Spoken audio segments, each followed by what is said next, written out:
What do you think of when you picture Texas? Maybe a cowboy riding his horsey across the way, a humble farmer tending to his crops, a creepy psychopath flinging his freaking chainsaw around. What if I told you it was all a lie? A mere facade hiding the true face of Texas. Anime. Ladies and gentlemen, Carrollton, Texas. For my Dallas natives, if you know, you just know. Carrollton is home to the largest Korean population in the southern United States. Back in 2008, an H-Mart opened up off of Old Denton Road, and it essentially served as a landmark for Carrollton, ushering in a plethora of new Asian shops and markets. This sector within Carrollton would go on to be known as Koreatown, and in the big 2025, it serves as a place of congregation for all things anime and or Korean pop.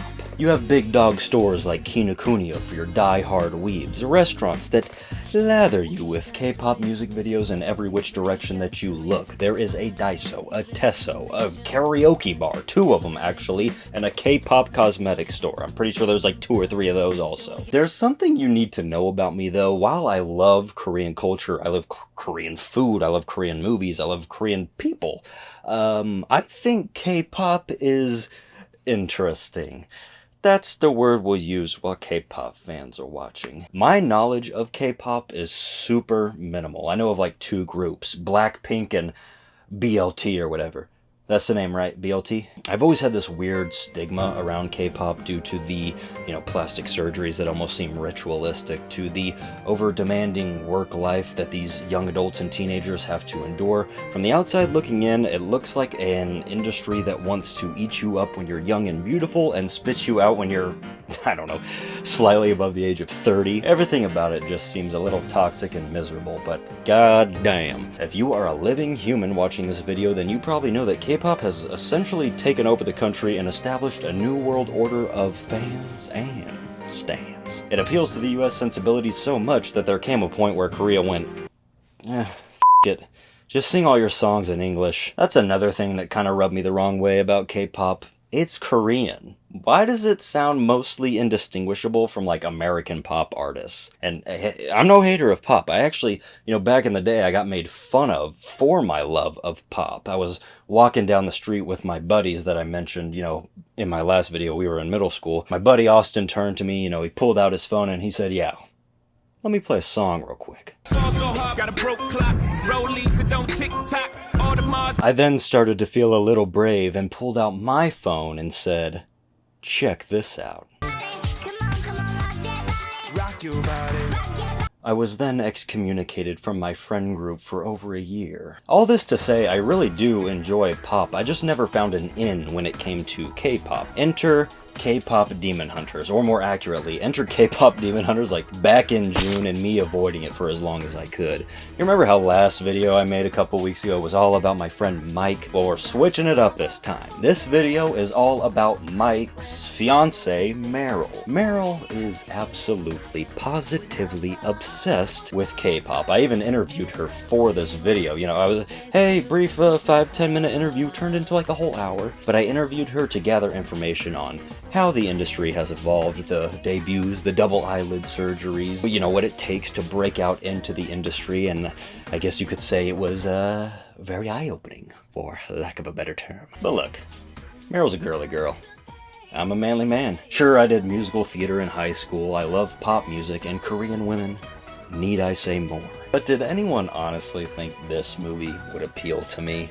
We've had so many great movies in 2025, from Neja to Superman, Warfare, Sinners. Did anyone really think that K-pop Demon Hunters would crack the top 25? Let's have a look at the Letterboxd Best of the Year and see where we're at. So obviously at number 1, you gotta have Chainsaw Man. If you know, you know.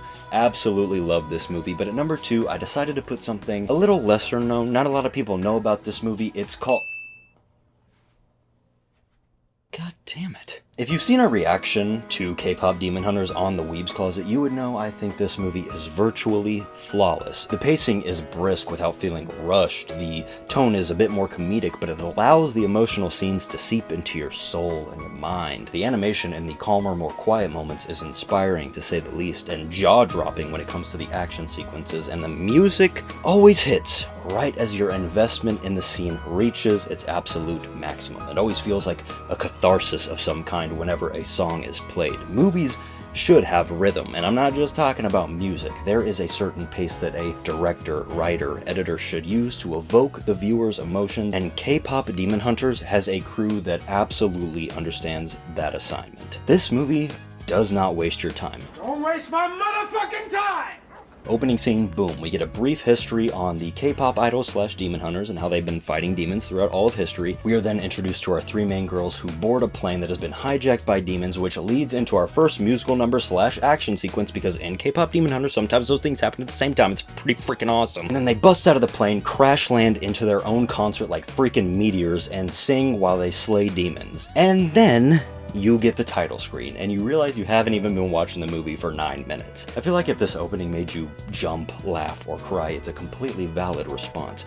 K-pop Demon Hunters is the coolest movie of the year, and it wears it like a badge of honor. At this point in the movie, I was in absolute shambles. I couldn't believe that we weren't even 9 minutes in, and I was already loving every single second of it. The movie I kept comparing it to was Scott Pilgrim vs. the World, which, if you know me, that is one of my probably in my top 10 of all time, so, you know, pretty good company to be in, I would say. The pace of the movie is just so perfect. It's that perfect, fun type of super digestible movie that you stop, you finish, go back to the beginning, and just play it again. It is just so well paced. I've been falling asleep to this movie lately. The plot of K-pop Demon Hunters is perfect for what it's trying to accomplish. There's an evil entity known as Guima that wants to take over the world. And the only thing between Guima and domination are the demon hunters that protect the world with Han Moon. But how do you collect Han Moon? You need fans, and the more fans you have, the stronger the Han Moon, which is why the demon hunters front as a K-pop group, or vice versa.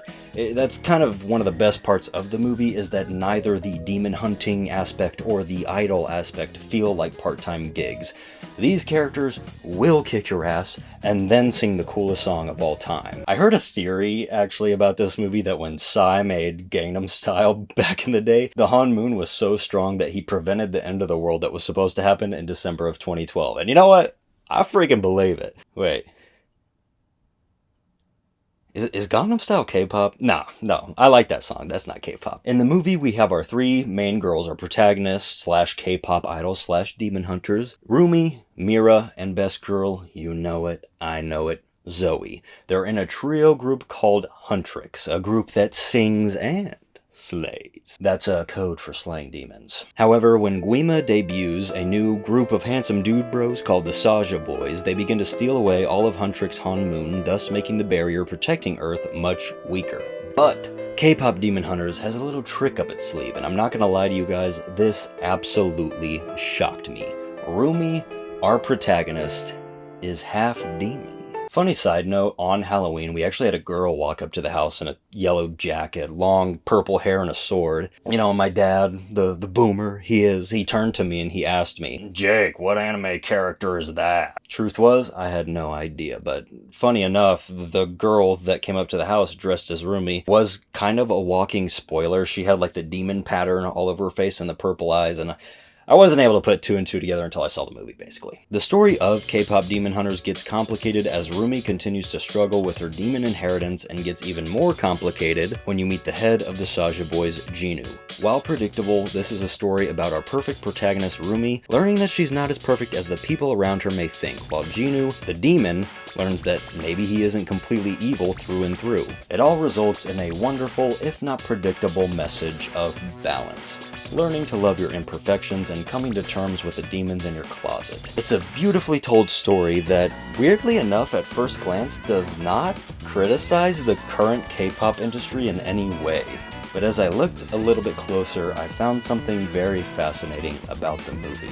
And I kind of realized that Demon Hunters may not be as simple as I originally thought. Remember when I said earlier that Guima, the main demon, debuted the Saja Boys? Well, that's a really big word. debut. In Korea, the industry has become so lucrative that companies and agencies throughout the past decade or two have started recruiting at very young ages en masse. And these young teenagers who are recruited by these entertainment companies go on to be known as trainees. From what I've been told, K-pop idols are not born. They are made. And when I heard that for the first time, I thought it was like hyperbole. You know, I thought it was a little bit funny. No. The more I've looked into this, the more disturbed I am by it. 야, 세게 안 누른다, 나 지금. 어? 나 지금 숨만 살짝 올리고 있는 거야. 호흡해, 옳지, 호흡해. 내려가, 옳지, 내려가자. 야! 하고 있어요! 빨리 빼봐. 빼줘. 진짜 아파 죽겠네. These trainee programs almost function as like a pseudo boarding school, like picture like Harry Potter, except for, you know, instead of it being whimsical, fun, and, you know, magical, it's, not that, we'll just say that. It's a place where you train to become a K-pop idol. You refine your skills in singing and dancing and hope and pray to whatever god you believe in that one day you will debut with your fellow trainees. But it is no guarantee, and it is a process that sounds absolutely demoralizing. These teenagers have to be perfect at all times. Their weight is checked weekly. 朝何も食べない。昼サラダちょっと食べて夜食べないみたいな生活をしてて、多分1日に300キロカロリーぐらいしか取ってなかった時、本当に力が出なくて貧血は起こすし、いや本当に死ぬかと思いましたね。いや本当に死を覚悟しました。なんかAnd if they're even slightly over their limit, they will be threatened with the idea of never making a debut. 춤! 나 같으면 이거 데뷔 안 시켜. 나가라 그래. And because a large portion of Koreans are born with monolids, they are heavily pressured into getting the double eyelid plastic surgery to appear more, I don't know, beautiful. That, honestly, to me, I know, white guy eyes over here, but honestly, to me, sounds a little bit crazy. You know, if you're a female and you have monolids, you know, for research purposes only, drop a YouTube comment. I'm trying to see some. But if a trainee stays perfect throughout, they will be put into a group of other trainees. They will dance with them, sing with them, become a group, and they will make a debut. And this is a really big deal from what I understand. You know, in America, when you're an aspiring artist, you kind of start at the bottom, pray that whatever music you make will eventually go viral, and then you can hit it big time. But when it comes to K-pop, debuts are hotly anticipated, because not only will you get to fangirl or fanboy over new hot artists, but each group debuts with their own concept. When Twice, a third generation group, debuted, they started with a more cutesy girl next door concept that then slowly morphed as they got older into a more mature and sexual concept. Big Bang, a second generation group, launched with a more gangsta bad boy concept. IVE, part of the most current fifth generation, debuted with a more royale, sophisticated concept. Will someone wake me up when they debut a big titty concept? Who said that? Meryl sent me a bunch of first through fifth generation groups to look into to, you know, study a bit for this video, and while researching, I came across something very interesting. Ladies and gentlemen, Le Seraphim, led by Kim Chaewon, 5'5", birthday on August 1st, 2025 years old, born in Seoul, Korea, blood type. Okay, that's enough of that guy. Roll the clip. My God, she's something special. I'm just gonna leave it at that. She is sensational.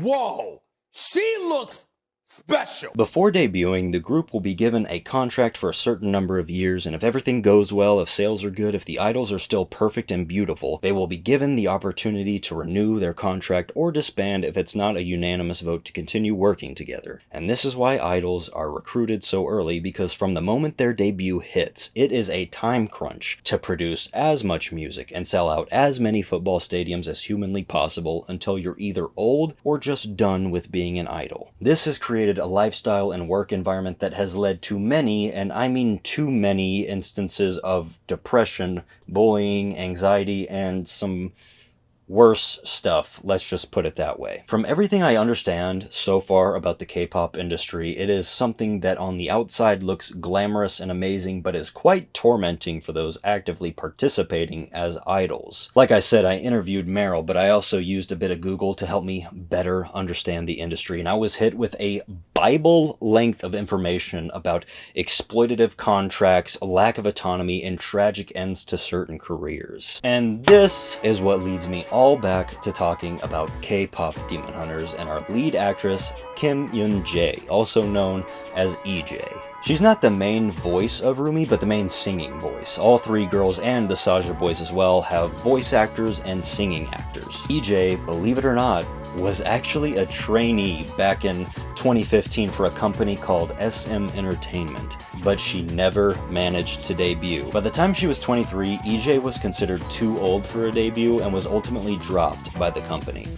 I'm like just, I'm just so happy, like, oh, it makes me really sad. I worked really hard as a kid.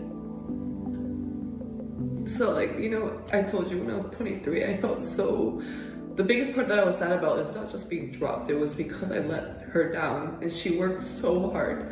The first thing I said when number one hit was like, in Korean, like, 너무 잘했어, like, 수고했어, meaning like, you did so well, you worked so hard, good job, EJ would continue to songwrite and produce her own music, which eventually led her to meeting the very director of K-pop Demon Hunters, Maggie Kang. Maggie Kang is a South Korean/Canadian animator who wanted to bring Korean culture to the big screen through animation. She voiced characters, wrote the story, co-wrote the screenplay, and directed the film. This is a full-on passion project times 12. I know, technically she co-directed the film alongside Chris Applehans, and I have no idea what his involvement is, and this is the only time you will ever hear me say something like this, so please savor it.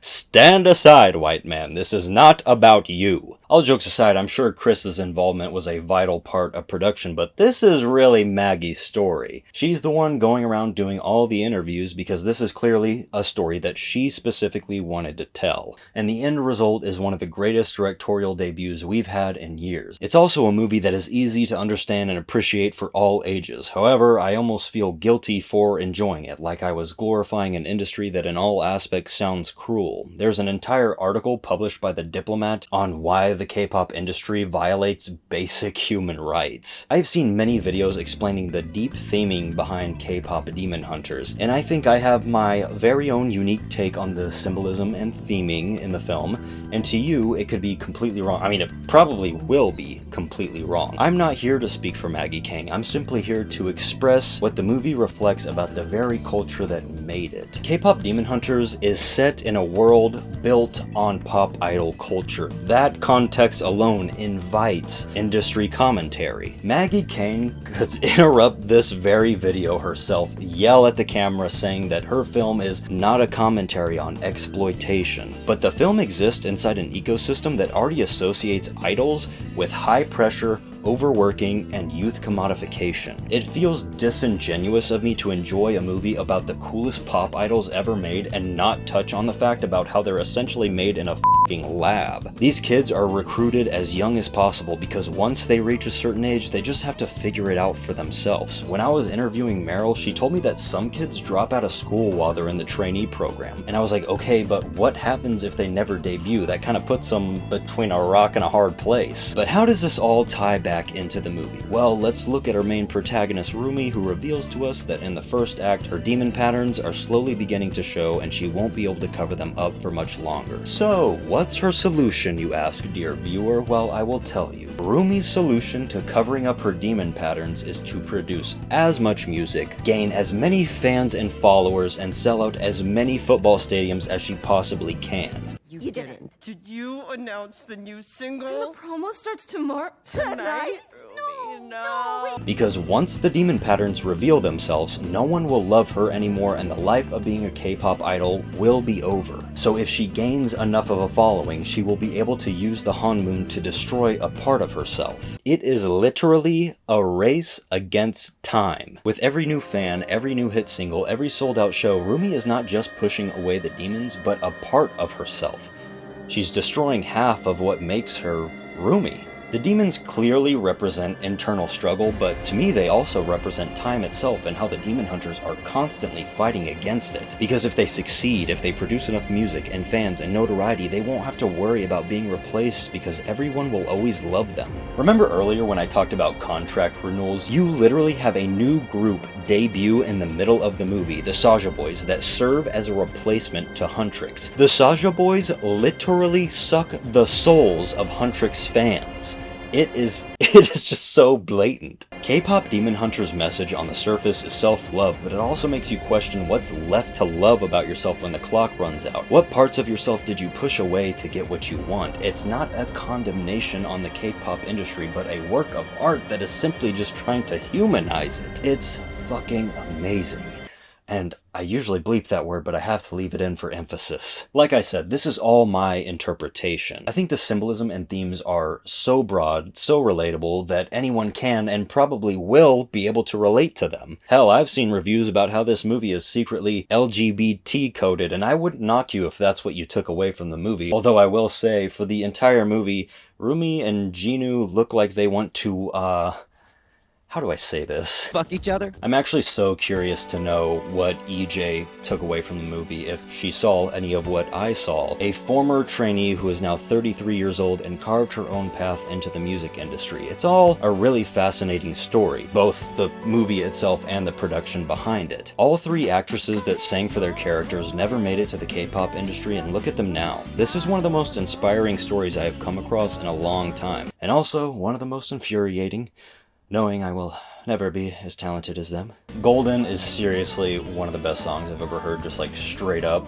I pray to God that it wins the Oscar for Best Original Song. And I have to stress this, I am not making this video in any way to turn people away from the K-pop industry at all. If anything, I'm making this video because I care, because I enjoyed the movie so much, and I want all of these artists to live long and fulfilling lives. And I'm really hoping that K-pop Demon Hunters is the start of some sort of cultural shift within the industry. I did not expect to feel anything while watching this movie, a freaking Korean pop musical, but somewhere between the beat drops and the demon brawls, I found a story that felt innately human, and I absolutely loved it. I think I fully understand why this world means so much to so many people. It's one of those ironic things where you reject something for so long because of the stigma or because you think the fandom is weird, and then when you dip your toe just a little bit, you just, oh, it's peak. Okay, I get it, it's peak. Another side note, while doing more research for this movie, I actually found out that myself and Mei Hong, the voice actress for Mira, we share the same birthday.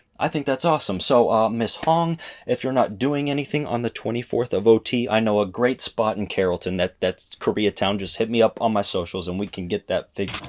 Oh, brother, this guy stinks! The K-pop cherry has been popped. And I didn't just like my first experience. I think a new stand may be on the way. So comment below which groups you are just dying for me to listen to. Like I said, there have been a few that I've already heard, but maybe you can find me a bias breaker in Le Seraphim. I will check out, seriously, every single recommendation, unless this video turns out like the last one. You guys gotta know, I only get like 200 views on my videos. Like, it took me about 3 years to gain 700 subscribers, and in the last week, we have doubled that. So things have been a little bit weird, a little bit different. I got like 300 plus comments on my last video, so I wasn't able to, I just kind of gave up on reading everything and just let y'all, you know, take it from there. So thank you if you have subscribed in the last week. We're going to keep this train rolling, and we are going to hit the big times in 2026. Last thing I wanted to say, I found out today that Le Seraphim was just in Grand Prairie, and 2 months ago, and I missed that. Yeah, so this message goes out to Miss Chaewon. Miss Chaewon, I'm so sorry, our first date will have to be postponed. Next time, baby.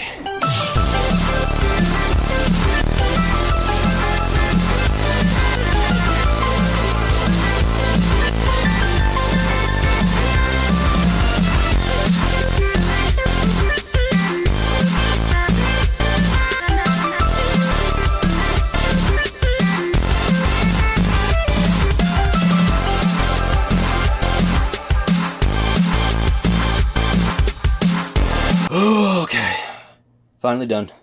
Finally done talking, yes. Couch, couch, couch, couch, couch, couch.